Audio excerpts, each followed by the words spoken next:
Have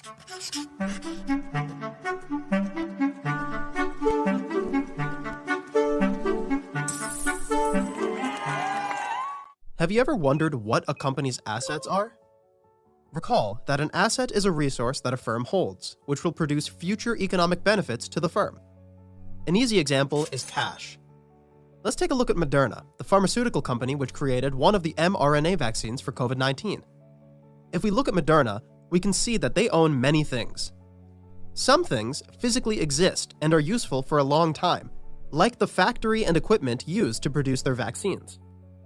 But they also own assets that don't exist physically, like their technology and patent on their mRNA vaccine.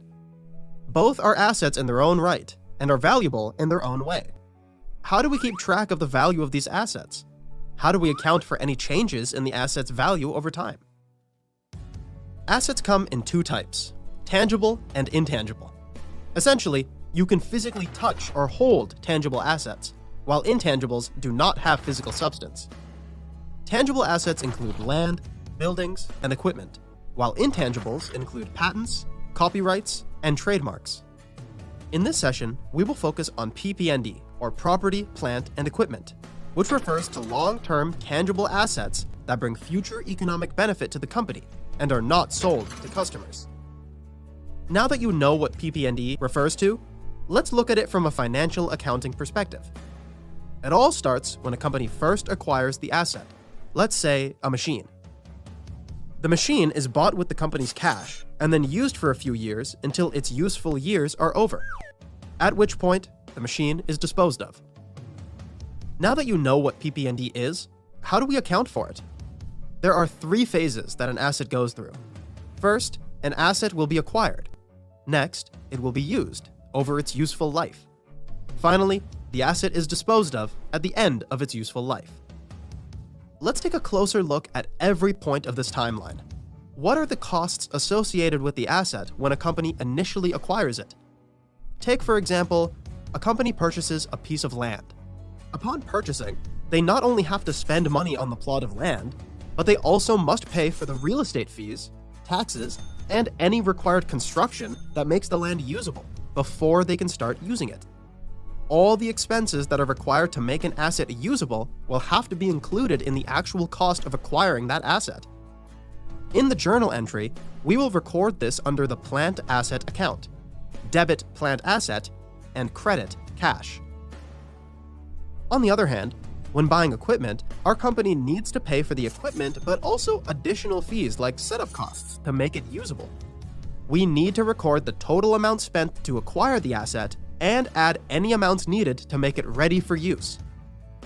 Buying equipment without setting it up would result in useless equipment, so the setup cost is inseparable from the equipment cost.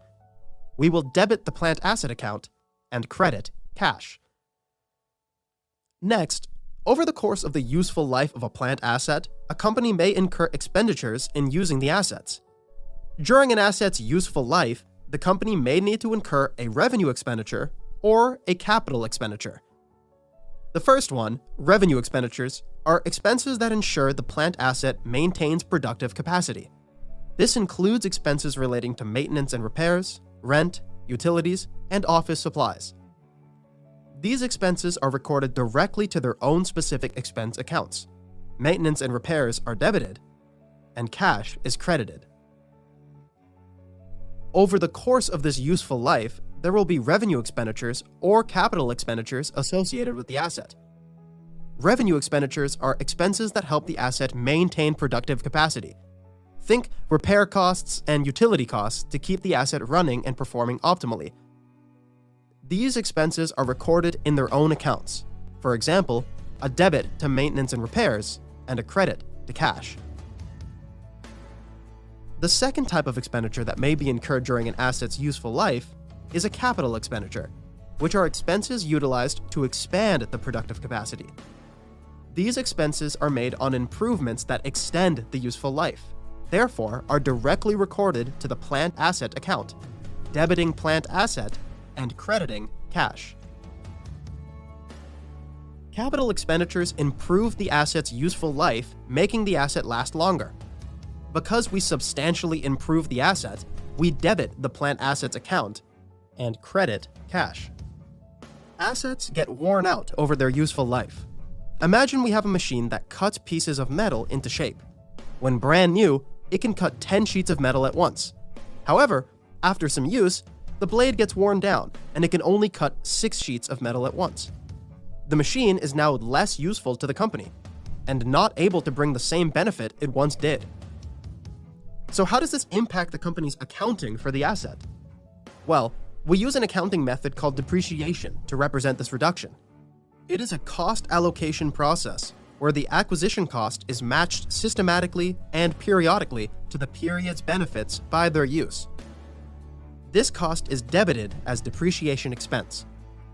This is matched with a credit to the asset's accumulated depreciation account, which is a contra-asset account specific to each asset that tracks the total value lost. As a planned asset is used, journal entries are made each period to allocate the dollar amount of depreciation. To calculate asset value after depreciation, we will need 3 things: the initial acquisition cost in dollars, the asset's useful life in units of time or usage, for example, years or units of activity, and the residual or salvage value in dollars, which represents the asset's value at the end of its useful life. With this information, we know the depreciable cost, or the value that an asset loses over its useful life, which is acquisition cost minus residual. There are 3 main depreciation methods: straight line, units of activity, and declining balance. Companies must follow one depreciation method over the entire useful life of an asset. Let's take a closer look at each method. The first method is the straight line method.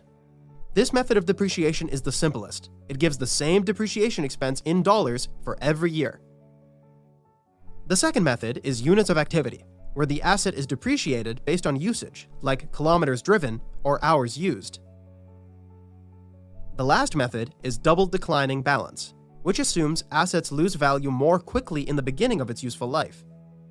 Depreciation expense starts out higher, then goes down over time, reflecting the situation where assets are more useful early on, but whose value declines sharply over time as they become obsolete.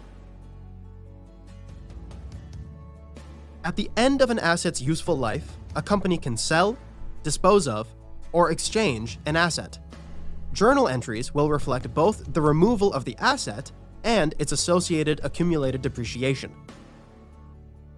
If a company sells the asset for more than its book value at time of sale, the company makes a gain on disposal. A gain on disposal is recorded in the Other Revenues and Gains section of the income statement, and is much like the revenue account, which also has a credit normal balance.